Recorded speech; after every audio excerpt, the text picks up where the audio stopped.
اس نے کہا روم کے بادشاہ نے، بندہ آیا کرنے والا نہیں، وزیر نے کہا بادشاہ سے، اس نے کہا کیا کریں؟ کچھ ایسا کریں کہ یہ معاذ اللہ ہمارے دین میں آ جائے۔ اور قرآن مجید نے واضح کہہ دیا ہے کہ یہودی اور عیسائی تم سے راضی نہیں ہو سکتے حتی تتبع ملتہم، جب تک کہ تم ان کے دین کی پیروی نہ کرو، ان کو کسی طریقے سے معاذ اللہ عیسائی بنایا جائے۔ تو بادشاہ کہنے لگا دو تین چیزیں ہیں جس سے کوئی بندہ بھی خریدا جا سکتا ہے، کر لیتے ہیں بات۔ نبی پاک علیہ السلام کی جو محبت ہے نا، وہ انسان کے لیے زندگی کو آسان کر دیتی ہے۔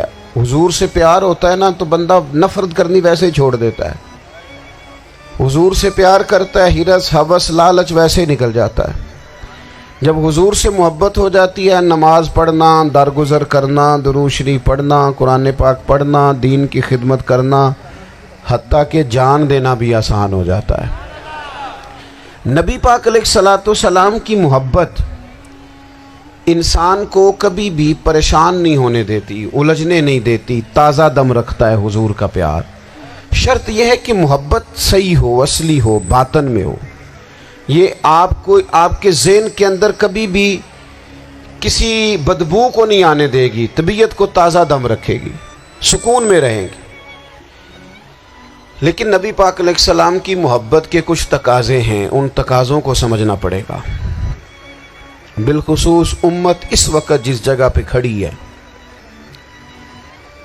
آپ دیکھیں کہ اتنی بربریت اور اس جیتے جاگتے دیکھتے ماحول میں کہ جس میں ہر چیز کیمرے کی آنکھ دیکھ رہی ہے، اس میں اس قدر زیادہ اسرائیل کی جارحیت،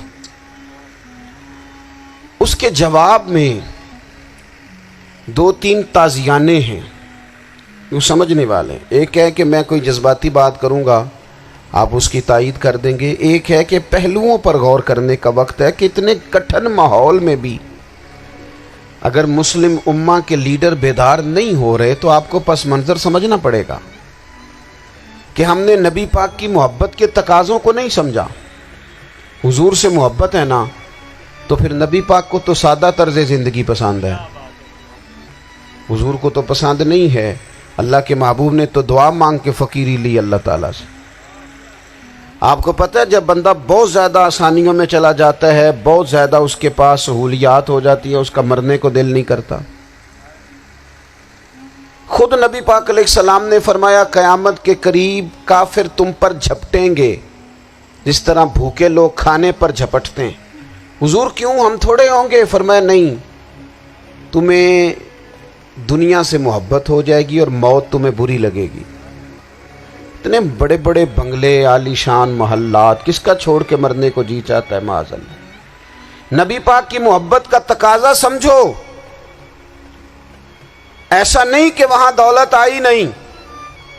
حضور تو فرماتے ہیں کہ اللہ نے خزانوں کی کنجیاں میرے ہاتھ میں رکھ دی ہیں، لیکن میں نے عرض کیا مالک ایک وقت روٹی دینا اور ایک وقت کا فاقہ دینا۔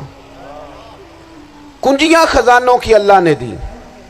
جب تک آپ اپنا طرز زندگی، یہ جو بہت دنیا کا پیار ہے نا، بہت زیادہ مرنے کی ہرس، یہ بہت زیادہ جینے کی ہرس، تو اللہ تعالیٰ نے قرآن پاک میں یہودیوں کا طریقہ بیان کیا کہ وہ کبھی مرنے کی تمنا نہیں کریں گے کیونکہ جینے کی ہرس رکھتے ہیں۔ نبی پاک علیہ السلام کے غلاموں، طرز زندگی جب تک سادہ نہیں ہوتا اور جب تک یہ دنیا کے جھمیلوں سے کسی کو دولت دے کر پیچھے کر دیا جاتا ہے، کسی کو عہدہ دے کر چپ کرا دیا جاتا ہے، کسی کو اقتدار دے کر چپ کرا دیا جاتا ہے، رسول اللہ صلی اللہ علیہ وسلم کے سچے غلام ان ایک بات کی سمجھ آ گئی تھی کہ ہمیں ہمارے رب نے کہا ہے قل ان کنتم تحبون اللہ فاتبعونی یحببکم اللہ۔ اے محبوب آپ ان سے فرما دیں اگر رب سے محبت کرنا چاہتے ہیں تو آپ کی پیروی کریں، اللہ خود ان سے محبت فرمائے گا جب رب بھی ان کا ہو جائے گا، جب رب بھی ان کا کی محمد سے وفاتوں نے تو ہم یہ جہاں چیز ہے کیا، یہ لوح و قلم تیرے ہیں، اس کا کیا مطلب ہوا؟ لوح و قلم، قلم لکھتی ہے نا تقدیریں، مقدر فیصلے، تو لوح و قلم تیرے ہیں، اس کا مطلب یہ ہے کہ پھر رب کریم تیرے اوپر فضل کرے گا، اور وہ جن فیصلوں کی امت کو دیانت سے چاہت ہے اللہ اپنے فضل سے وہ فیصلے فرمائے گا۔ جب تک زندگی حضور کی غلامی کی طرف نہیں جاتی وہ اللہ تعالیٰ کی تائید نہیں پاتی۔ حضرت عبداللہ ابن حذافہ رضی اللہ تعالیٰ عنہ کو رومیوں نے قید کر لیا تھا، اور جب رومی آپ کو قید کر رہے تھے، پکڑ رہے تھے، جنگ میں کچھ موڑ ایسا آ گیا کہ بظاہر مسلمانوں کے قدم پیچھے ہٹ رہے تھے، تو 1000 آدمی نے 100 آدمی نے مل کے آپ کے گرد گھیرا ڈالا اور بڑی مشکل سے آپ کو گرفتار کیا۔ جب بادشاہ کے سامنے لے گئے نا، تو بادشاہ سے اس کا سپہ سالار کہنے لگا کہ بندہ ضائع کرنے والا نہیں۔ یہ بات سمجھیں آپ، ہماری طبیعت کے مطابق جو بندہ پورا نہیں اترتا ہم ضائع کر دیتے ہیں، حالانکہ اگر آپ کو مخالف صف میں بندہ کام کا نظر آئے تو آپ غور فرمائیں کہ یہ ہمارے قافلہ محبت میں کیسے شامل ہو سکتا ہے، اس کے لیے جد و جہد کریں تاکہ اس سے کام لیا جا سکے۔ اس نے کہا، روم کے بادشاہ نے بندہ ضائع کرنے والا نہیں، وزیر نے کہا بادشاہ سے، اس نے کہا کیا کریں؟ کچھ ایسا کریں کہ یہ معاذ اللہ ہمارے دین میں آ جائے، اور قرآن مجید نے واضح کہہ دیا ہے کہ یہودی اور عیسائی تم سے راضی نہیں ہو سکتے حتی تتبع ملتہم، جب تک کہ تم ان کے دین کی پیروی نہ کرو، ان کو کسی طریقے سے معاذ اللہ عیسائی بنایا جائے۔ تو بادشاہ کہنے لگا 2-3 چیزیں ہیں جس سے کوئی بندہ بھی خریدا جا سکتا ہے، کر لیتے ہیں بات۔ اس نے سب سے پہلے حضرت عبداللہ ابن حذافہ سے کہا کہ جتنے پیسے آپ کہیں گے آپ کو ملیں گے، آپ اس دین میں آ جائیں معاذ اللہ۔ تو حضرت عبداللہ ابن حذافہ نا، کچھ لوگ بڑے سیانے ہوتے ہیں، بردبار ہوتے ہیں، بعض باتوں پر غصہ نہیں کرتے، ہنستے ہیں۔ حضرت عبداللہ ابن حذافہ ہنس پڑے، فرمانے لگے تجھے کس نے بادشاہ بنایا؟ تو بڑا بیوقوف آدمی ہے۔ اس نے کہا کیا مطلب؟ فرمانے لگے نادان، میں تو تلوار لے کے میدان میں آیا ہوں، مجھے دولت کمانی ہوتی میں تجارت کرتا، میں تجارت نہیں کر رہا، میں تو شہادت کے لیے نکلا ہوا ہوں، اور تو مجھے کہہ رہا ہے پیسے لے لے، کو عقل کی بات کر۔ اس نے دوسری بات کی، اس نے کہا کہ میں بادشاہ ہوں، میرے نیچے جتنے بھی عہدے ہیں، وزیر، مشیر، وزیر خزانہ، جو آپ عہدہ کہیں گے آپ کو دے دیا جائے گا، آپ اس طرف آ جائیں۔ تو حضرت عبداللہ ابن حذافہ کہنے لگے پھر کہتا ہوں تو بڑا نادان ہے۔ فرمانے لگے میں حضور کا صحابی ہوں، اور صحابی ہونے سے بڑا عہدہ دنیا میں ہے ہی کوئی نہیں۔ صحابہ وہ صحابہ جن کی ہر صبح عید ہوتی تھی، خدا کا قرب حاصل تھا، نبی کی دید ہوتی تھی۔ کہا تو مجھے لالچ دے رہا ہے۔ اب انہوں نے ایک نئی چال چلی۔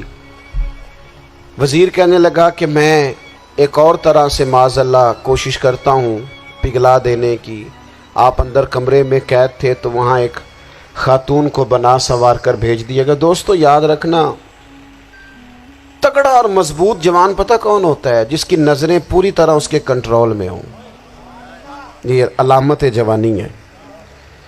جس آدمی کا پوری طرح، 2 لوگ دنیا میں کبھی کوئی کارنامہ سر انجام نہیں دے سکتے، ایک جو حرام کھاتا ہو، ایک جس کی نظر ناپاک ہو۔ محمد بن قاسم جب یہاں آئے تھے نا، تو ایک دن بڑے پریشان تھے، تو ایک بزرگ کہنے لگے آپ کیوں پریشان ہیں؟ کہنے لگے راجہ دہر سے مقابلہ ہے، اور ہماری فوج تو سندھ کے رستے بھی نہیں جانتی، زبان بھی نہیں جانتی، لڑیں گے کیسے؟ 2-4 دن کے بعد ان بزرگوں کی دوبارہ محمد بن قاسم سے ملاقات ہوئی تو بڑے خوش تھے۔ کہا اب آپ کیوں خوش ہیں؟ کہنے لگے وہ میرا مقابلہ نہیں کر سکتا، میں نے تحقیق کر لی ہے۔ کہا کیوں؟ کہنے لگے نظر کا گندہ ہے، اور جو نظر کے گندے ہوتے ہیں وہ میدانوں میں ٹھہرا نہیں کرتے۔ میدان کے لیے نکلنے کے لیے پاک جوانی کی ضرورت ہوتی، تطہیر مزاج ہونا ضروری ہوتا ہے، پاکیزہ افکار اور سچی اور سچی ستھری سوچوں کا ہونا ضروری ہوتا ہے۔ اس لیے فرمایا کہ میرا مقابلہ نہیں کر سکتا۔ حضرت عبداللہ ابن حذافہ کمرے میں تھے، تو وزیر کی بیٹی اندر سجی سنوری پہنچ گئی. جیسے ہی آپ نے اس کفر کی چال کو دیکھا تو تیمم کر کے نفل شروع کیے. وہ ساری رات بیٹھی رہی. رب کا بندہ ساری رات عبادت کرتا رہا. عبادت بڑا سہارا ہے, مصلی بڑا سہارا ہے اللہ کے بندوں. صبح دروازہ کھولا, وزیر نے اپنی بچی سے پوچھنا چاہتا تھا رزلٹ کیا نکلا, تو وہ کہنے لگی پیچھے ہٹ جا, اب تیرا میرا تعلق کوئی نہیں, میں نے نبی پاک کا کلمہ پڑھ لیا. اس نے کہا میں نے بھی زمانہ دیکھا ہے, پر یہ کیا لوگ ہیں, کستوری کے بنے ہوئے, سندل سے دھلے ہوئے, کہ میں ساری رات کمرے میں رہی اور 100 اور 1000 آدمی جس جوان کا مقابلہ نہ کر سکے, اتنا طاقتور جوان کمرے میں رہا اور اسے نظر اٹھا کے نہ دیکھا. او کچا رنگ للاری والا جڑا چڑھدا تے لیندا رہندا ہے, اے عشق تیرے دا رنگ محمد چڑھیا پھر نہیں لیندا. سبحان اللہ. میں کہا ایک دفعہ نظر اٹھا کے نہیں دیکھا, کمال ہو گئی. اتنے بڑے لوگ, اتنی بڑی سعادت مندی, فیروز بختی, معاملہ فہمی حد ہو گئی. اللہ اکبر. دوستو, بادشاہ جب پوری طرح ہار گیا نا, اس نے کہا مار دو. تیل گرم کیا ایک کڑاہی میں, اور جب آپ کو اس میں ڈالنے لگے تو آپ کی آنکھوں میں آنسو آ گئے. بادشاہ کا خیال ہوا شاید نرم ہو گئے ہیں. کہنے لگا روئے کیوں؟ فرمانے لگے سوچتا ہوں جان ہی ایک ہے, کتنا مزہ ہے اس کی راہ میں جان دینے کا, کتنی لذت ہے اس کے نام پر مرنے میں, کتنا لطف ہے. جے تو چڑھیا اتے دار بھی نہیں, تے جے تو وکیا عشق بازار بھی نہیں, تے ایڈا سستا سودا پیار بھی نہیں, تے ایڈا سستا لبدا یار بھی نہیں. کئی جنگل گانے پیندے نی, کئی دوزخ لنگنے پیندے نی, جے اس ملوں بھی مل جاوے ایدوں سستا ہور بپار بھی نہیں. تے کچھ سمجھ نہ آوے لوکانوں وہ کادے نال شہید کرے, ڈٹھی یار دے ہاتھ تلوار بھی نہیں, پر او دا خالی جاندہ وار بھی نہیں. کہنے لگے ایک جان ہے نا, تو دل کرتا ہے ہزاروں ہوتی تو ایک ایک کر کے محبوب کے نام پہ قربان کرتا. جب میرے پاس ہے ہی ایک, کروں کیا؟ حضرت عبداللہ ابن حذافہ رضی اللہ تعالیٰ عنہ جب روئے اور بادشاہ نے یہ بات سنی, تو بادشاہ اٹھ کے کھڑا ہو گیا. سارے وزیروں مشیروں کو کہنے لگا تم نے کہا تھا نا بندہ ضائع کرنے والا نہیں, یہ بھی ضائع کرنے والا نہیں. کہنے لگا میرا ماتھا چومو, تم جیسے لوگوں کو قتل نہیں کرنا چاہیے, آزاد کرنا چاہیے. عزیز, اپنی زندگی سے نا یہ بہت زیادہ ہرس, ہوس, طمع, اور یہ کسی بات کی بھی ہو, ہرس صرف پیسوں کی نہیں ہوتی ہے, شہرت کی بھی ہوتی ہے. یہ بیماری انسان کو اقتدار کی بھی ہوتی ہے, تعریف کی بھی بیماری ہوتی ہے. یہ سارے نقص ہوتے ہیں لوگوں کو, اور معاذ اللہ بعض جبوں کبوں کے اندر بھی ہوتے ہیں, وہاں بھی پنپتے. اپنی زندگی جب تک اس سادگی میں نہیں لاؤ گے جو رسول پاک نے عطا فرمائی ہے. جب لوگ آسانیوں میں پوری طرح الجھ گئے تو پھر وہ دور ہوئے اور کفر چڑھ گیا. دوسری بات, اللہ کے محبوب صلی اللہ تعالی علیہ وسلم کی محبت ہم سے تقاضا کرتی ہے کہ ہم اس مشن کے لیے کام کریں جس مشن کے لیے رسول پاک نے کام فرمایا ہے. ہم سارے کام بڑے مضبوطی سے, سوچ سمجھ کے, تدبر سے, حکمت سے, تقاضوں کو مد نظر رکھتے ہوئے کرتے ہیں. سارے کام. دین کے کام میں ہمارا مزاج نہیں ہوتا, او ہو جائے گا جی, آپ بسم اللہ پڑھیں جی, شروع کریں جی. آپ تقاضوں کو سمجھیں, چیزوں کو دبائیں نہیں, چیزوں پر غور کریں. کسی کے ذہن کی سطح پر سوال ابھرتا ہے, اس کا تسلی بخش جواب دیں. اپنی زندگی میں دین کے کام کے لیے اپنے آپ کو وقف کریں. اور دین کے کام کے بہت سارے پہلو ہیں. ہزاروں لوگوں کو قرآن پاک ٹھیک پڑھنا نہیں آتا, ہزارہ لوگ ہیں جو قرآن مجید کے مطالب سے آگاہ نہیں ہیں. دین کی بنیادی ضروریات سے لوگ نابلد ہیں. میں آپ کو کس طرح یہ بات سمجھاؤں کہ ہزاروں کی تعداد میں طلاقیں اس لیے ہوتی ہیں کہ مردوں کو طلاق کے مسئلے نہیں آتے. انہیں پتہ نہیں ہے کہ مجھے حقوق زوجین کے معاملے میں کیسے چلنا ہے.